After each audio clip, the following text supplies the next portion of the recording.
Hello, my name's John Paul Connolly and I'm a member of the new Evangelisation working group here at St Patrick's Parish.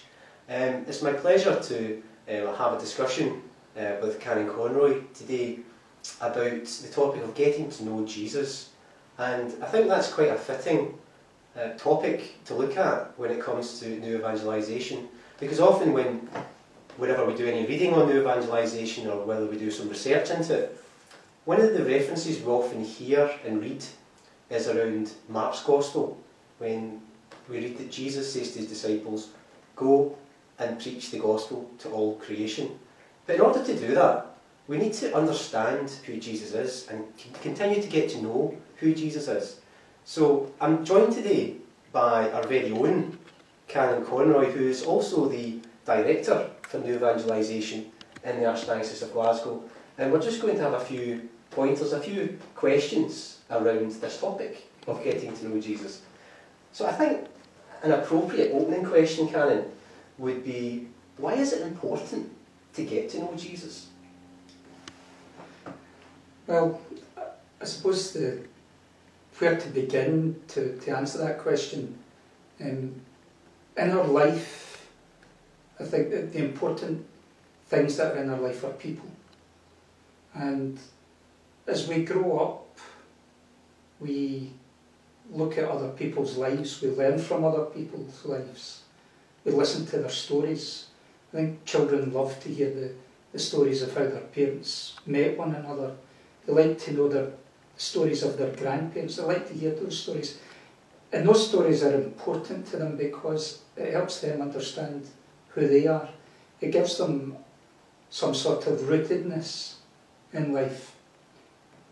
Then outside their families, there are people that they admire, there are people that help them, teachers that inspire them. I suppose nowadays as well in our culture, there's the cult of the celebrity. Celebrities are very important. They take up a lot of news time. People want to know their stories because, I think the reason that they want to know about celebrities is they see in their life something that can give their life some sort of meaning and purpose. And very often I think that comes because in our world, as they look at our world, it's hard for them to find any meaning or any purpose. It's hard for them to see what their life is about. So if someone seems to have made a success of their life, if someone seems to be getting a lot out of life, in modern media, one of the unfortunate lies that it's able to tell us is, yeah, I'm happy all the time, but nobody is. So stories are important to us. In the story of Christ's life, that's an important story as well for us to pay attention to, because we believe that Jesus was the Son of God on earth. And so his life story can teach us something as well. It can teach us about God, it can teach us about how to live our life. It can show us values in life that do last, that have meaning. And at the same time, as with all stories, they can make us reflect on our own life story, our own life journey. They can challenge us. They can put before us other values that maybe we hadn't thought about as being important. And it's a way, I suppose, for us to understand something that lasts, something that can bring us real happiness in our life. So I think that's why it's important for the story of Jesus to be there for us, to be part and parcel of our life journey, to help us reflect on our own journey, our own experience of life, and perhaps even to open our eyes to ways that we're going wrong in our life, and to encourage us as well, to help us realise, oh, there is hope in life, there is joy in life, when I think so often for people they can't find that in their life. And what advice would you give, some practical tips for people that might have weakened their relationship with Jesus, or just want to get to know Jesus more and to sustain that relationship? I mean, obviously we've all got very busy lives, and at an everyday level sometimes it's not something we all prioritise. Yeah. And I just wonder, at a practical level, what advice would you give? Well, I think it is important for us to read the story of Jesus' life. You started off by talking about Mark's Gospel.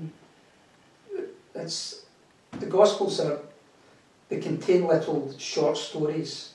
And so even if you were to read one short story a day, and it would take you a few minutes, and perhaps even when you're travelling, as long as you're not driving, but if you've got that space, if you're on the bus or on the train, you've got the story and you can just reflect a little on it and say, well, is it relevant in any way to my life? What's it saying about how Jesus approached life? And what does it say about how I'm approaching life? Does it give me some hope? Does it give me some direction in my life? But I think it's also important for us not simply to do that on our own, but also to do it with others, to pray with others, not just to pray with ourselves, because as part of a community of faith, what you're really doing is you're sharing with other people how they heard that story of Jesus, what impact it had on their life. Because that's what we do normally in life. We don't just listen to one person's story. We listen to a whole lot of people's stories. And that helps us, I suppose, understand reality better. And it helps us understand the truth of life better, because it's very easy to get a misunderstanding of life. We may have a bad experience in life, and then we say, well, life is a terrible thing. Life's a terrible place. Or we may have a very good experience of life, and we have this Pollyanna approach to life and think, oh, life is wonderful, there's nothing bad about life. Whereas if we have more stories, more readings of stories, it helps us, I think, have a more balanced understanding of life. And it's the same with reading Christ's life. We've got a tradition of faith, of other people who have reacted and been affected by Christ's story. And that can help us have a more balanced approach to Christ's life, because sometimes we can go over the score with things. And I think it's important to have that balance in life. Yeah, I think also during recent months, when it's been difficult for quite a lot of people to get to Mass, I think it's important to get to know Jesus through all kinds of different ways, through prayer, but also through other resources that might be available online. So for example, the Parish Facebook page has been very active, online masses and so on. So I think there is a range of available sources that can help people as well. I think we are fortunate that way.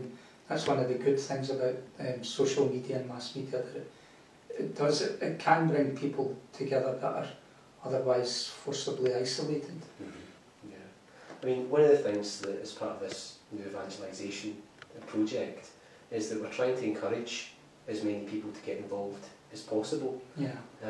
So Canon, what would your call be, or advice be, or desire be around this project, and particularly for those in the parish that might be listening to this? I would say that there's a double thing that I would ask people to consider. First of all,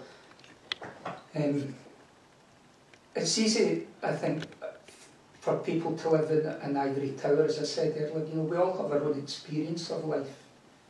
And really what we need to do as a church, what we should be doing as a church, is sharing that experience of life more fully. Plenty of people use social media now, and I suppose the things that they watch on social media, or the things that they post on social media, comes from their experience of life, comes from their joys and their sorrows and their pains in life. And other people might not fully understand that. But it's coming together and sharing those, and being willing to sort of read them in the light of Christ's life, that we come to a fuller understanding of our own faith, a fuller understanding of God and of Christ. There's a passage in St. Peter's letter where he says that nobody can interpret the Word of God by themselves. St. Paul also says in another place that we are part of a building, So we're not in this on our own. We need one another. We need to offer our talents. We need to offer our experiences of God and reflect on those with others and share them with others. And I think social media can be a very powerful tool to help us do that. So if there are people there who would like to get involved and are willing to get involved, I think it would be great to hear from them. On that note, Canon, thank you very much. And just to reiterate, if anyone would like to get in touch, and if you've enjoyed the video and if you'd like to make a comment on it, please leave a post under the Facebook page and we'll follow up with you if you're willing to get involved in this. Thank you, Canon. Thank you. Thank you.